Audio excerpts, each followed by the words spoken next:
Hello everyone. Now we will start last topic of banking. How central bank control money supply, quantitative and qualitative instruments of monetary policy. सबसे पहले हमको monetary policy का मतलब पता होना चाहिए. Monetary policy मौद्रिक नीति. This macro economic policy is laid down by central bank. So कौन लेड डाउन करता है? सेंट्रल बैंक लेड डाउन मतलब सेंट्रल बैंक बनाती है. थ्रू दिस पॉलिसी, इस पॉलिसी के थ्रू सेंट्रल बैंक कंट्रोल करती है, मैनेज करती है इंटरेस्ट रेट को और money supply in the economy. मतलब कितनी मनी सप्लाई इकोनॉमी में रखनी है और कितना इंटरेस्ट रेट होना चाहिए, इसको रेगुलेट करती है. अब मॉनेटरी पॉलिसी टू टाइप्स की होती है. First is expansionary monetary policy और second is contractionary monetary policy. Expansionary नाम से पता चल रहा है जब मनी की सप्लाई को इकोनॉमी में बढ़ाना चाहती है आरबीआई. नेक्स्ट है कॉन्ट्रैक्शनरी पॉलिसी. कॉन्ट्रैक्शनरी पॉलिसी में क्या होता है कि मनी की सप्लाई को कम करना चाहती है, तो उसके लिए जो स्टेप्स वो लेगी, ये हो जाती है हमारी कॉन्ट्रैक्शनरी पॉलिसी. अब हम जो इसके अंदर मेन टॉपिक है हमारा वो है instruments of monetary policy. Instruments of monetary policy, दो मॉनेटरी पॉलिसी के इंस्ट्रूमेंट्स है, एक क्वांटिटेटिव इंस्ट्रूमेंट, एक है qualitative instruments. Firstly we discuss quantitative instruments. Now quantitative instruments. Quantitative instruments क्या होते हैं? जिसके थ्रू ओवरऑल सप्लाई मनी की इकोनॉमी में रेगुलेट करता है आरबीआई. मतलब ओवरऑल सप्लाई से मतलब कि हर सेक्टर में, नॉट इवन 2 और 3 सेक्टर्स, कोई सेलेक्टेड सेक्टर्स नहीं होंगे, पूरी इकोनॉमी में जिसके थ्रू वो इंस्ट्रूमेंट्स जिसके थ्रू मनी को सप्लाई को रेगुलेट करते हैं वो हो जाते हैं हमारे क्वांटिटेटिव इंस्ट्रूमेंट्स. इसमें क्या क्या आता है? 2 पॉलिसी रेशियो आती है, 2 पॉलिसी रेट आती है और एक ओपन मार्केट ऑपरेशन ही हमारे हो जाते हैं क्वांटिटेटिव इंस्ट्रूमेंट्स. 2 पॉलिसी रेशियोज में क्या है? CRR and SLR. 2 policy rate में क्या है? Repo rate and bank rate. And third one is open market operation. In instruments के थ्रू सेंट्रल बैंक क्या करता है? जो हमारी इन्फ्लेशन की कंडीशन है या कोई डिफ्लेशन की कंडीशन है उसको हैंडल करता है. Firstly we start CRR, cash reserve ratio. You have already know about CRR. क्या होती है ये? This refers to proportion of total deposits of commercial bank which they must keep as cash reserve with RBI. मतलब अपने total deposits का कुछ percentage RBI क्या करते हैं, कुछ परसेंटेज कमर्शियल बैंक आरबीआई के पास रखता है एज अ रिजर्व. वो हमारी रहती है CRR. टोटल डिपॉजिट्स का जितने परसेंटेज डिसाइडेड होता है, आरबीआई डिसाइड करता है कि कमर्शियल बैंक को कितने आरबीआई के पास रखने हैं, उस हिसाब से CRR रेगुलेट होता है. As you know, credit multiplier is equal to 1 में CRR, ये सब आप जानते हैं. अब क्या हो जाएगा? अब इन्फ्लेशन डिफ्लेशन की सिचुएशन को हैंडल करना है. अब अगर मुझे इन्फ्लेशन की सिचुएशन को हैंडल करना है तो क्या होगा? CRR को हम क्या कर देंगे? बढ़ा देंगे. आपको जैसे पता चल रहा है क्रेडिट मल्टीप्लायर क्या है फॉर्मूला? 1 में CRR. 1 में CRR है तो क्या है? इन्वर्स रिलेशनशिप है CRR का और क्रेडिट मल्टीप्लायर का. अब मुझे इन्फ्लेशन की सिचुएशन को हैंडल करना है. इन्फ्लेशन में क्या होता है? मनी की सप्लाई मार्केट में ज़्यादा होती है. जब मार्केट में मनी की सप्लाई ज़्यादा है, अब हमने उसको रेगुलेट करना है तो क्या कर देंगे? CRR को बढ़ा देंगे. जब CRR बढ़ जाएगा मतलब रिजर्व्स के रूप में हमको कमर्शियल बैंक को आरबीआई के पास ज़्यादा रखना है, तो इससे क्या हो जाएगा? क्रेडिट मल्टीप्लायर की वैल्यू क्या आ जाएगी? कम आ जाएगी. मतलब कमर्शियल बैंक के पास लेस फंड्स है कि वो लोन में दे पाए. जब लोन पे कम दे पाएगा तो क्रेडिट क्रिएशन हमारी क्या हो जाएगी? लो हो जाएगी. क्रेडिट क्रिएशन लो हो जाएगी जिससे क्या हो जाएगा? मार्केट में मनी की सप्लाई कम हो जाएगी. और वही तो हमने करना था. जब मनी की सप्लाई ज़्यादा है तो उसको रेगुलेट कैसे करेंगे? CRR को बढ़ा के. मतलब इन्फ्लेशन की कंडीशन को हम कैसे हैंडल करेंगे? CRR को बढ़ा. On the other hand CRR को रेस कर दिया. जब हमने CRR को रेस करा तो मतलब रिजर्व्स के फॉर्म में हमको कमर्शियल बैंक को आरबीआई के पास ज़्यादा रखना है, तो लोन के लिए उसके पास फ़ंड कम होगा. जब लोन के लिए फ़ंड कम होगा, जब उसके पास कोई चीज़ फंड्स कम है तो वो इंटरेस्ट रेट को बढ़ा देगी. इंटरेस्ट रेट को बढ़ाएंगे तो लोग लोन कम लेंगे. जब लोग लोन कम लेंगे मार्केट में मनी की सप्लाई कम हो जाएगी. जब मनी की सप्लाई कम हो जाएगी मतलब जिसके बाद लोगों के पास इतना मनी नहीं है तो वो डिमांड कम करेंगे. जब वो डिमांड कम करेंगे तो प्राइजेस क्या हो जाएंगे? जो पहले रेज हो रहे थे प्राइजेस धीरे धीरे फॉल होने लग जाएंगे और इन्फ्लेशन इस हिसाब से कंट्रोल हो जाएगी. क्लियर? अब डिफ्लेशन की सिचुएशन को हैंडल करना है, वो वाइस वर्सा चलेगा. अब उसमें हम CRR को बढ़ाते थे, इसमें CRR को हम कम कर देंगे.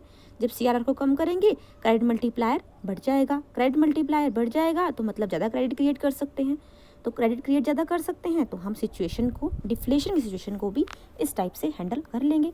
जो रिलेशनशिप हमारी CRR में चल रहा है उसका अपोजिट रिलेशनशिप जो इन्फ्लेशन में चल रहा है उसका अपोजिट रिलेशनशिप हमारी डिफ्लेशन में चलेगा, क्योंकि अब हमने डिफ्लेशन में क्या होता है, हमने मनी की सप्लाई को मार्केट में इंक्रीज करना होता है, लोग इतना परचेज नहीं कर रहे होते। नेक्स्ट पॉइंट है आपकी statutory liquidity ratio. Statutory liquidity ratio जैसे कि आपको पहले ही पता है SLR, इसमें क्या होता है कि हमको कमर्शियल बैंक को लिक्विड एसेट्स की फॉर्म में अपने पास कुछ परसेंटेज अपने डिपॉजिट्स का मेंटेन करना होता है। वो किस बेसिस पे होता है, डेली बेसिस के ऊपर मेंटेन करना होता है। अब जैसा हमने CRR में देखा वैसा ही SLR में होगा। अब जब मुझे इन्फ्लेशन की सिचुएशन को हैंडल करना है तो हम क्या करेंगे, SLR को बढ़ा देंगे।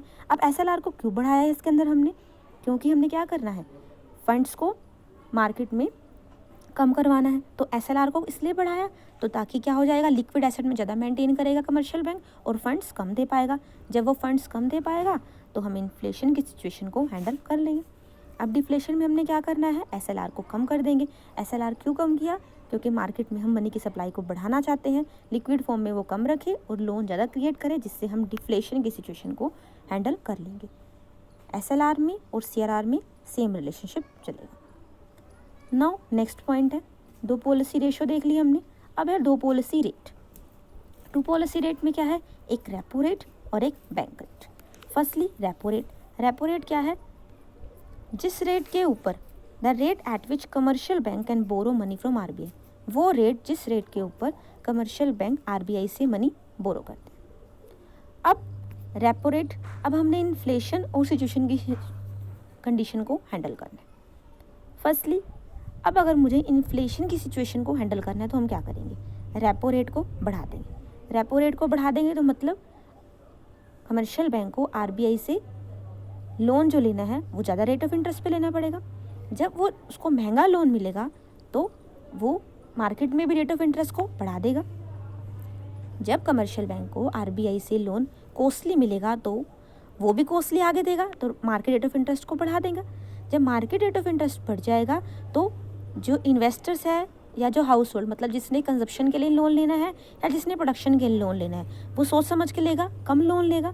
जब कम लोन लेगा तो कंजप्शन इन्वेस्टमेंट हमारा एक्सपेंडिचर भी कम हो जाएगा, मतलब डिमांड कम हो जाएगी, लोग डिमांड कम करेंगे। जब डिमांड कम करेंगे तो प्राइस हमारा फॉल हो जाएगा। जब प्राइस फॉल हो जाएगा तो इन्फ्लेशन की सिचुएशन हमारी हैंडल हो जाएगी। जैसा इसमें हमने इन्फ्लेशन की सिचुएशन को हैंडल करने के लिए रेपो रेट को बढ़ा दिया है, वैसे ही हम डिफ्लेशन में क्या करेंगे, रिवर्स चलेगा, रेपो रेट को कम कर देंगे। वही आपकी प्रोसीजर फॉलो होगा। फिर रेपो रेट को कम करेंगे तो मार्केट रेट ऑफ इंटरेस्ट भी कम हो जाएगा, तो डिमांड बढ़ जाएगी, डिमांड बढ़ जाएगी तो एक्सपेंडिचर हमारा बढ़ जाएगा, एक्सपेंडिचर बढ़ जाएगा, डिमांड बढ़ जाएगी तो आपका क्या हो जाएगा, प्राइस धीरे धीरे बढ़ने लग जाएगी। हमने डिफ्लेशन की सिचुएशन को हैंडल करना था। अब इसको हम रेपो रेट को रीपर्चेज एग्रीमेंट भी बोलते हैं। रीपर्चेज एग्रीमेंट क्यों बोला हमने इसके अंदर, क्योंकि कमर्शियल बैंक क्या करते हैं, इसके अंदर कमर्शियल बैंक्स RBI से कुछ सिक्योरिटी अपने पास, अपनी सिक्योरिटी RBI के पास रखते हैं, उस बेसिस के ऊपर ही वो लोन लेते हैं कि हम लोन के, जब हम लोन वापस कर देंगे तो इसके बाद ताकि हम दोबारा से अपनी सिक्योरिटीज़ परचेज कर सकें, इस एग्रीमेंट के ऊपर ही वो लोन लेते हैं। Next we have bank rate. Bank rate क्या है, the rate at which commercial bank borrow money from RBI। ये रेपो रेट जैसा ही है, वो रेट जिसके ऊपर कमर्शियल बैंक RBI से लोन लेते हैं। जो रेपो रेट है वो शॉर्ट टर्म के लिए होता है, बैंक रेट क्या है, लॉन्ग टर्म के लिए है। इसमें जो लोन लेते हैं विदाउट एनी कोलेट्रल, कोई कोलेट्रल नहीं रखते हम, मतलब कुछ गिरवी नहीं रखते, जैसे उसके अंदर हम सिक्योरिटीज़ रखते थे कि हम रीपर्चेस कर लेंगे बाद में, जबकि बैंक रेट में ऐसा कुछ नहीं होता। ये सिर्फ एक रेट है जिसके ऊपर on which bills are discounted, जो हम बिल्स होते हैं उसको डिस्काउंट करवाते हैं, जो बिल्स हमारे डिस्काउंट होते हैं वो किस रेट के ऊपर होते हैं, बैंक रेट पर ही होते हैं। Now the next point is open market operations. Open market operations क्या है, sale and purchase of security in open market by central bank. इसमें सेंट्रल बैंक क्या करता है, सेल परचेज करता है सिक्योरिटीज़ की ओपन मार्केट में। इसके थ्रू इन्फ्लेशन डिफ्लेशन को हैंडल किया जाता है। अगर इन्फ्लेशन को कंट्रोल करना है तो सिक्योरिटीज़ RBI सेल कर देगा। जब सिक्योरिटी सेल करेगा तो इससे क्या हो जाएगी, लिक्विडिटी को क्या कर लेंगे, वो सोक कर लेंगे। जो एक्सेस लिक्विडिटी थी, मतलब ज़्यादा मनी सप्लाई थी मार्केट में, अब RBI ने सिक्योरिटी सेल कर दी, इसके थ्रू पब्लिक से पैसा उसके पास आ जाएगा, लिक्विडिटी कुछ कम हो जाएगी। अब अगर हमने डिफ्लेशन की सिचुएशन को हैंडल करना है तो हम क्या करेंगे, सिक्योरिटीज़ को आरबीआई क्या करेगा, परचेज़ कर लेगा। परचेज़ करेगा तो लोगों के पास पैसा आ जाएगा, मनी की सप्लाई मार्केट में बढ़ जाएगी, जिससे लिक्विडिटी हमारी रिलीज़ हो जाएगी। इसके थ्रू जब हम डिफ्लेशन को कंट्रोल कर लेंगे। मींस इन्फ्लेशन को अगर हमने कंट्रोल करना है तो आरबीआई सिक्योरिटीज़ को सेल कर देगा, और अगर डिफ्लेशन की सिचुएशन को करेक्ट करना है, मतलब ग्रोथ को बढ़ाना है, मनी की सप्लाई को बढ़ाना है, तो सिक्योरिटीज़ को परचेज़ कर लेगा आरबीआई, जिसके थ्रू लिक्विडिटी रिलीज़ हो जाएगी, लिक्विडिटी हमारी मार्केट में बढ़ जाएगी।